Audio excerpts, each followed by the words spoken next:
And we're back, and it's COMP392 Advanced Graphics here at Centennial College in the winter 2016 semester, and it's week 2, lesson 2, part 4 of our broadcast. So last video we made was a couple things. We talked about assignment number 1, which is due February 5th. That's a couple weeks out, right? And a bit.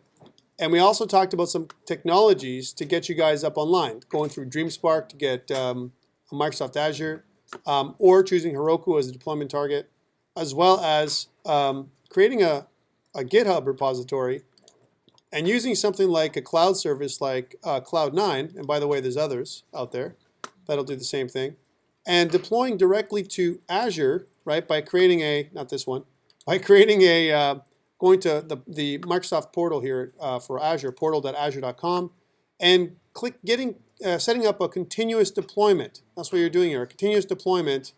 And notice now that I have 2 deployments, one, the initial one, which is down here, and then plus this updated GitHub. So a continuous deployment target, so that way whenever I change on GitHub or I update my project, it automatically deploys to the site. And notice here how this is my simple site that I made. This is an index.html. That we're deploying. So from now on in, I'm going to try as much as I can to do all those 3 steps, but I'm going to do it with Visual Studio Code. So I'm going to start off with Visual Studio Code or Visual Studio. I'm going to deploy to GitHub. I'm going to create a target, some kind of web app online. You're going to see it a bunch of times. And then I'm going to auto-deploy to the web, right? And then that'll be my testing ground. I can test locally. First I'll test locally to make sure it's all working locally so I don't waste my time. And then, when I'm sure it's working, I'll deploy remotely, and it should work the exact same way, right? And I want to do that over and over again from now on, so that way you guys see it, so you're prepared. It prepares you for what it's going to be like on your assignment 1. Remember, your assignment 1 is going to prep you, and assignment 2 actually will prep you for your exam, your midterm, where you will have to deploy live, right? So if you haven't done this, and you're waiting until the last minute to do this live deployment stuff, it'll just be that much more difficult for you to do. All right, so please get into it, because cloud service, deploying to cloud service and deploying to Git, that's why I paid you for that free lab, 2%. Using Git and GitHub and all that kind of stuff is critical for us as developers these days, all right, and to be the most modern web developers. Okay, so please, I would ask you, if you don't know how to do it, there's lots of tutorials online, free tutorials that teach you how to do that stuff, and it's something that you can do on your own.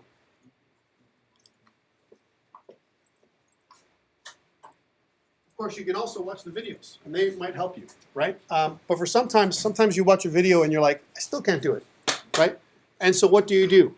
Well, remember, I do have office hours, and they're by appointment. So you can always send me a quick note and say, hey, Tom, I need to do, and we forgot to meet during the break, but I need to do office hours with you. Can you set up a time, an hour, half an hour? What's your time? What's your availability this week? And I'll meet with you face to face, or I don't know, we'll do a hangout session with you and 3 of your best friends. I don't know, we'll do whatever you want, right? But we can do a short session where I can try and clear up some of your issues, right? Okay, so that's Azure. Let's try, loading up one of the examples I have up online. Remember, I have a bunch of examples. And last day we left off with example 1, and I showed you kind of example 5, right? From COMP392 lesson 1. And I'm back to lesson 1 because I want to cover things very thoroughly when we do 3JS, right? So if you haven't had 3JS, if you haven't had a chance to read ahead, you can certainly do that. Now remember, the book that I'm using is available through Pact Publishing, right? And it's called Learning 3JS, and it's a 2nd edition for 2015. So you can certainly download that. There's a few issues with the book, and one of the things that I want to mention off the top is some of the examples they give in the book may or may not work with the latest version of 3JS, right? So if it doesn't work for you, you probably haven't done something wrong. It just means that 3JS has updated and there's something that can't work. And I will talk about that as we get closer to doing that. So let's look at, I'm going to look at lesson 1, part 2, right? So we kind of did part 1, which is what was a wireframe last time. I'm going to look at part 2. I remember how we did it. We just went to this lesson, and I can download, for those people who don't remember how to do that, I can download the zip file. From here, what I'm also going to have to do, this zip file, is I'm going to have to load up, I'm going to have to do a Bower install locally, and I'm also going to have to do a TSD install if you want to have your TSD, your TypeScript file, have code hinting, because otherwise it won't load in your typings folder. Notice how there's no typings folder up here, right? Notice no typings, and there's no lib folder, your lib file. So what happens? One person asked me, well, how can Microsoft interpret what's going to happen here? So why don't we do a test? I'm going to load this GitHub repository directly onto Microsoft without making any changes, and let's try this out.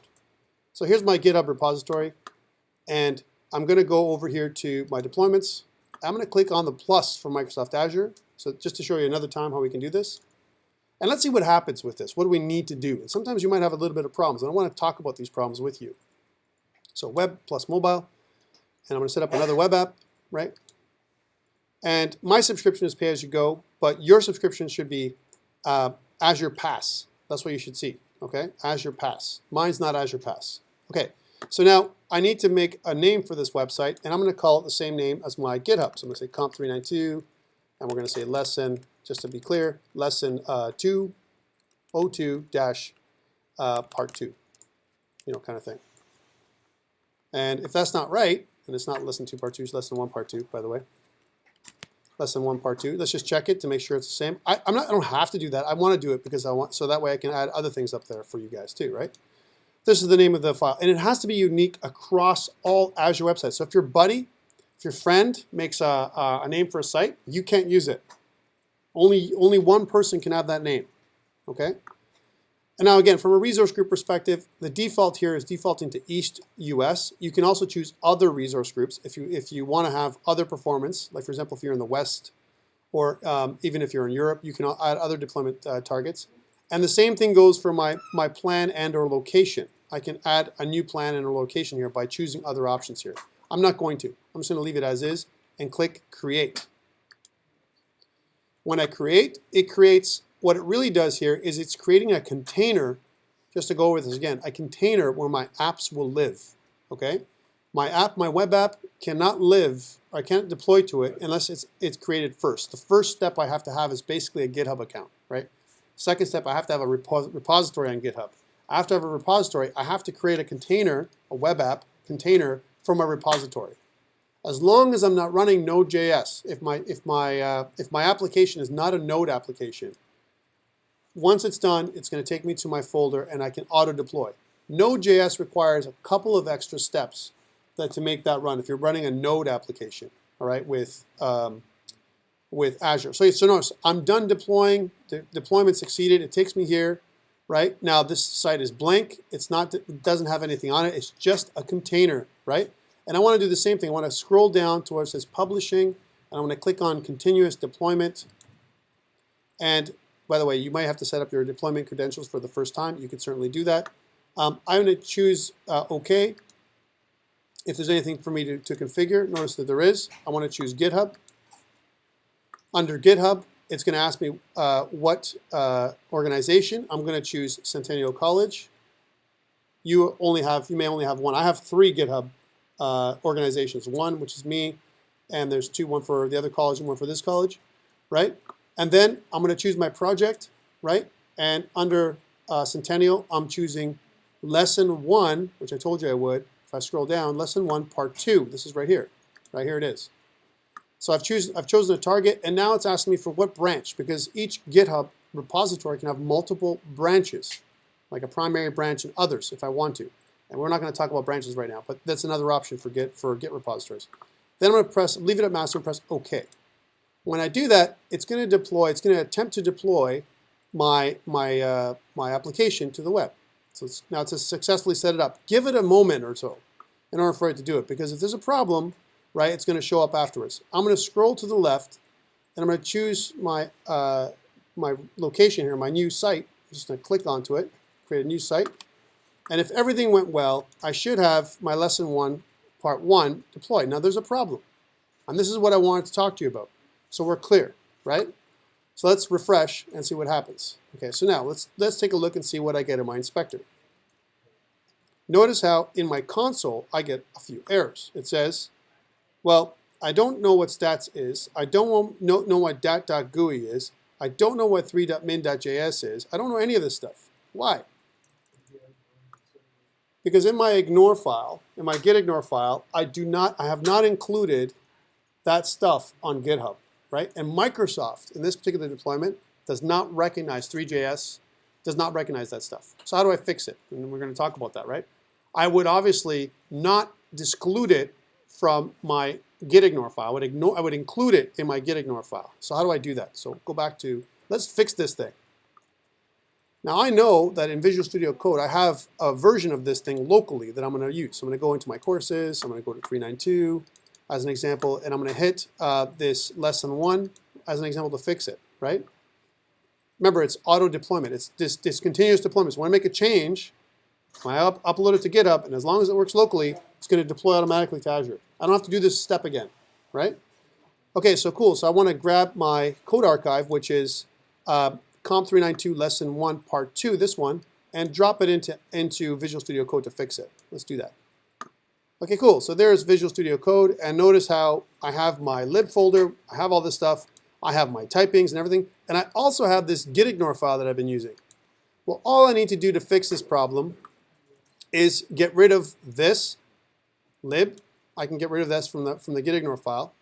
And if I want my typings to be up there too, like all my type definition libraries, I can get rid of the 2 of them, scripts lib and typings, like this. The other ones I can leave there, it's not going to hurt me.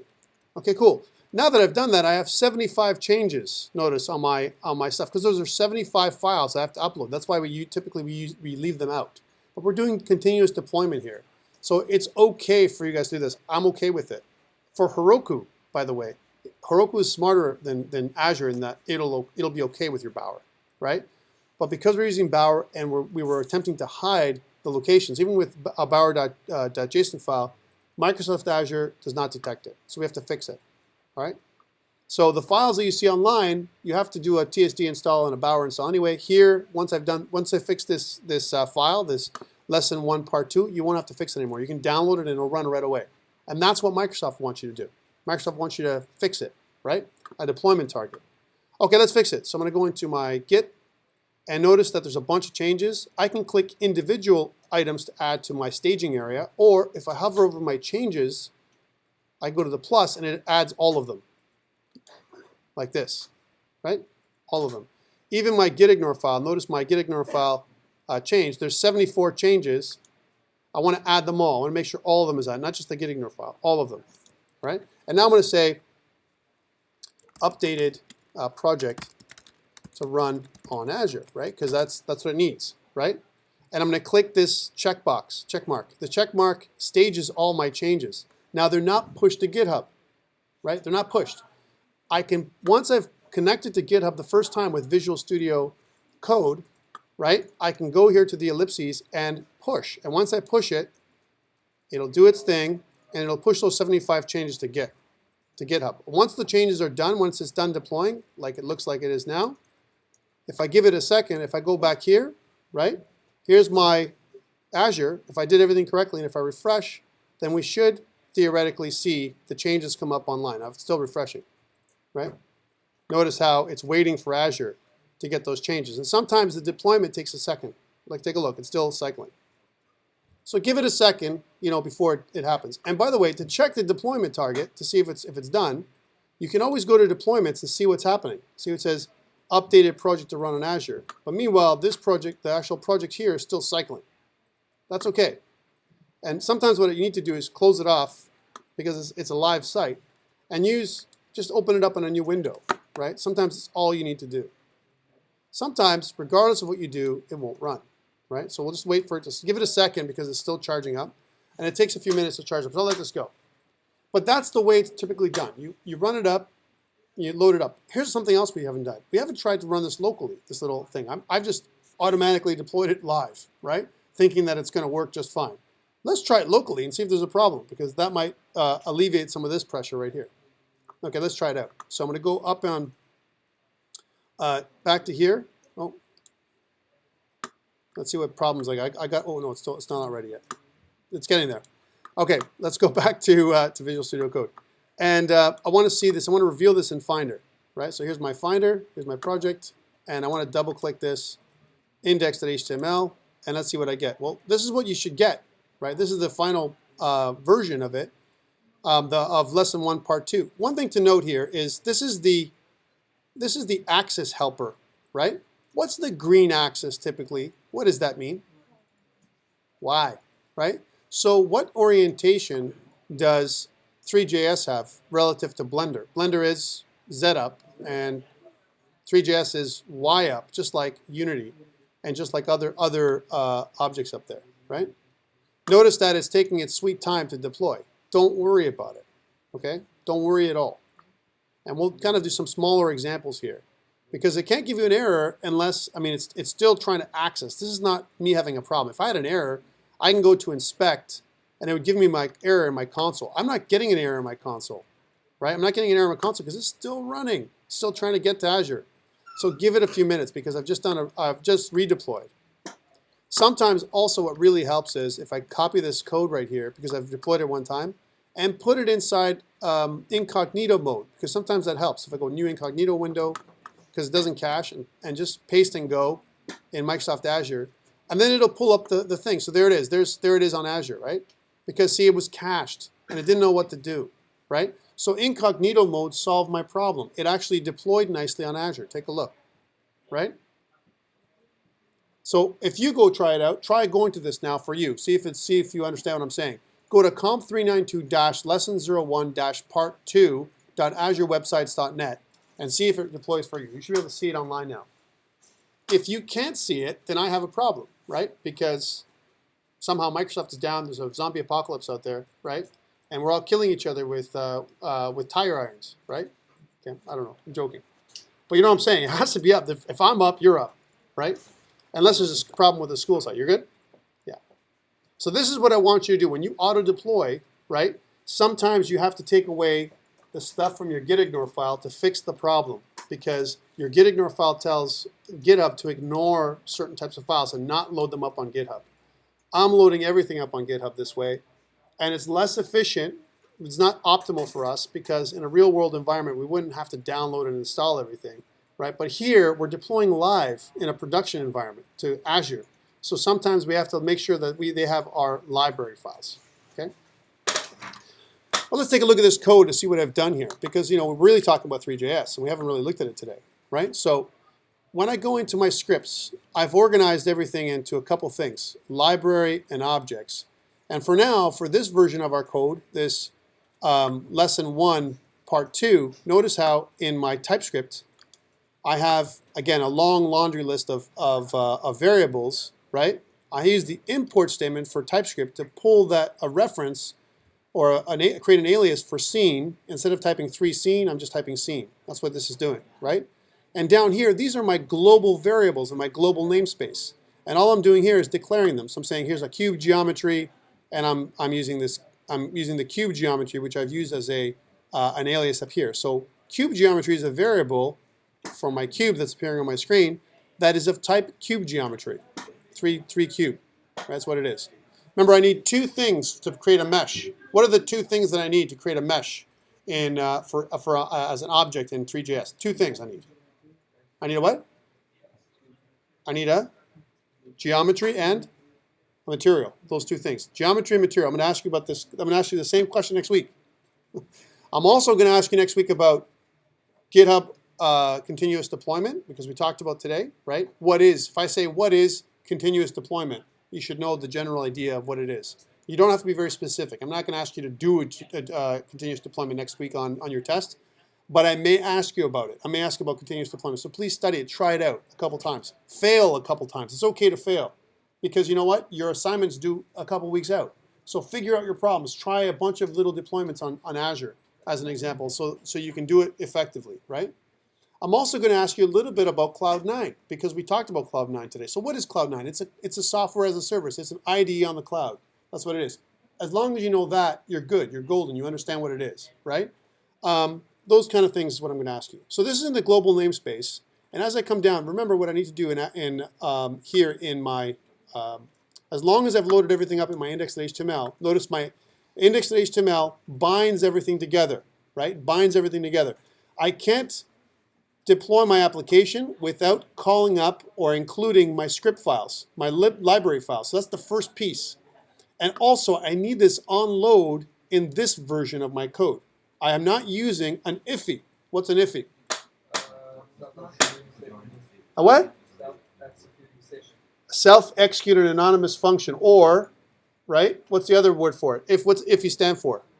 The actual word, the IIFE. What's IIFE or iffy stand for?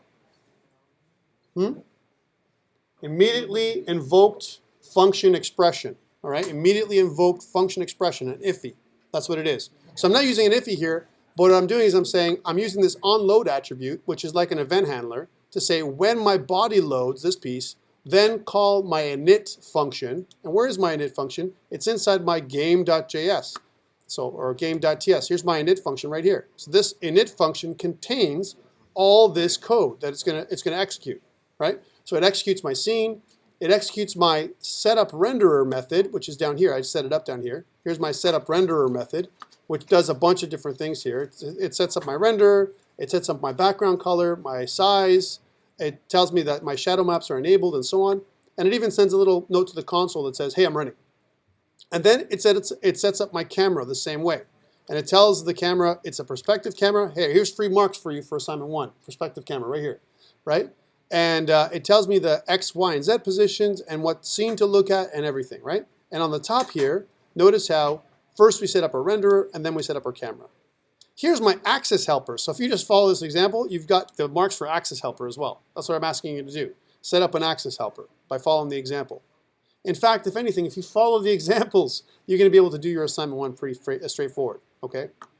So I've got my plane geometry. Hey, there's your ground plane that I asked you to make, right? So that's part of your marks right there, your ground plane, right? Hold on a second.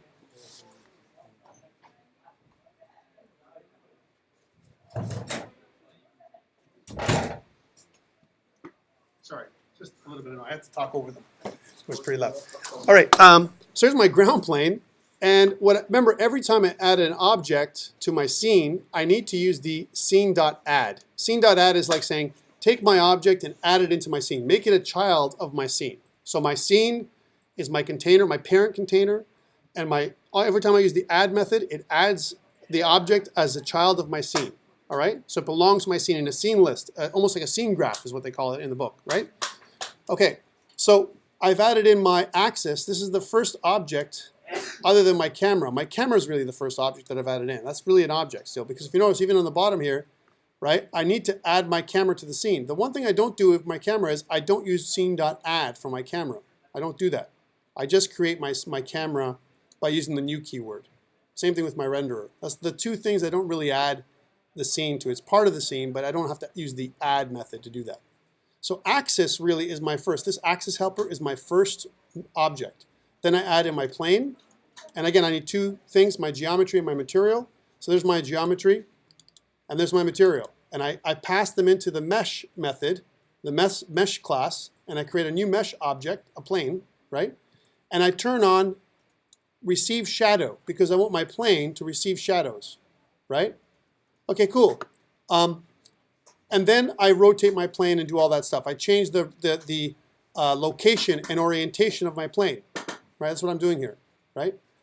I'm adding it to the scene. And I'm telling the console that I've added it in, right? Here's my primitive. I do the same thing to the cube. Here's my cube, and it's my geometry is 4 by 4 by 4.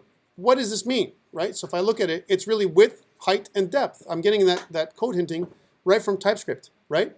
So if I want to make a man, what do I want to do? I want to take cubes and pile them on top of each other. Now here's a good exercise for you if you can't visualize this, programmatically. Use Blender, right? Make your man in Blender, right? Use Blender units to determine these values, right? And these values, your cube position, X, Y, and Z, right? No. Yeah. But it would be, but I'm asking you to do it from scratch, right? So go into Blender, and let's say, for example, I go into my design, and I go into Blender for a second, right? And if I start positioning cubes in Blender, like if I press, Shift D kind of stuff, and I start positioning a cube across the Z-axis here, so I'm just positioning my cube. I'm kind of doing that, and then Shift D across the Z-axis here. I can keep doing that. I can kind of make my man as simple as complex as I want, right? Like for example, his bottom torso here in Blender, I could shrink it up a little bit. I could make it so that it's smaller or bigger. I could add arms here. And once I've got that, if I look here in the numeric values here, you can see that I've got locations, and they're in Blender units. It's the same for 3JS. It's just 3JS units. There is no meters or anything like that right now. Don't look at it that way. So if you notice, if I click on each of these objects, I'm going to get a different position, location, and scale, right? So here's my scale, which is 1, and here's my location, which is 2 something. And if I want to make it exact, I'm just going to press 2, right? And the same thing goes for this. I'm going to make this 4, right? So you notice it's like I have my locations, 0, 0, 4, right? 0, 0, 2. Here's the other one, 0, 0, 0. Whoa, right? That's like, those are the values that I'm going to use when I go back to 3JS to program with. Instead of thinking about it in your mind, I can change these values right here, right? So you create your stuff in Blender, visualize it in a tool like that, and then that's the easiest way to do it, I'll be honest with you. It's almost like a cheat way, right? Instead of having to calculate it in your mind. Once you've got your humanoid the way you want them, program him here in 3JS. That's the answer to your assignment number 1, right, at the end of the day. Okay, cool. So you've got this, and then you've got your sphere geometry here. I'm also adding, in this particular example, I'm adding a sphere, and I'm telling that it's very similar to what we did with the cube. Notice that it has my Lambert material. There's different kinds of material. Last time I showed you the basic material, which doesn't take any kind of shadows or whatever. Lambert material, which we're going to cover next chapter. Chapter 3 is Lambert material, right? Which is next week a little bit, right? We talk about here our color, which is if you notice, it's a little bit different, right? Our sphere is not quite, the same color as we had before. If you notice, it's 777FF, so RGB, so more of a bluish sphere, right? Same thing with our cube. It's RGB, so it's a red cube and kind of a bluish sphere, bluish, because it's not quite blue, right? And then here's my sphere's position, exactly in units, if you will. You can use those same units that you get from Blender. Here's my spotlight, and I can make it point exactly at my sphere by positioning it and rotating it. Smart thing to do, go to Blender, add a spotlight, right? Here's, instead of this, change this to a spotlight, right? Here's my spotlight. Instead of it being a point lamp, which is like an ambient lamp in 3JS, you can choose spot, and you can position it so it shines right on your object, right? Notice it also has a rotation. All this stuff you can maintain here without doing, a lot of hard work. Remember that in Blender it's in degrees, and in 3JS it's in radians. So you have to make that conversion, but that's not a big deal. What's that? It doesn't put 1.8. Correct. Yeah, there's all kinds of, or you can also make this so that in your world you can choose your world's rotation is in radians instead of angles, and then you're good, right? Instead of degrees. Okay, so I mean, again, you could change your scene and prepare your scene in Blender, but programming it in 3JS is the way to go, and it's nice and easy for you guys to do. It's not a big deal. Okay, cool. So you've got this. I've set up my camera, and at the very end, notice that I have my document. I append my object to my document, and then I render the scene. Okay, so this is very similar, and the only changes that I make from one to the other, let's show you the second one before we go. So I'm going to go to one more. I'm not going to deploy it to Azure because there's no time, because we ran out of time. But if I go to my part 3, right, and if there's a bunch of parts up there, and I've even put part lesson 2, part 1, 2, 3, which I'm going to cover a little bit in the first day when we get together again next week. We'll cover lesson 2, and then we'll go into lesson 3. So if you notice that in part 3, we have more. But let's pull up part 5 again, because part 5 was the one that I showed you last time, right? Because that's the kind of the completed example, right? So let's go into part 5. And if I pull that in, here's part 5. And if I was to run that locally, so I want to reveal in Finder, and I double click on my index.html, it looks like this now with this cube, with the sphere bouncing, right?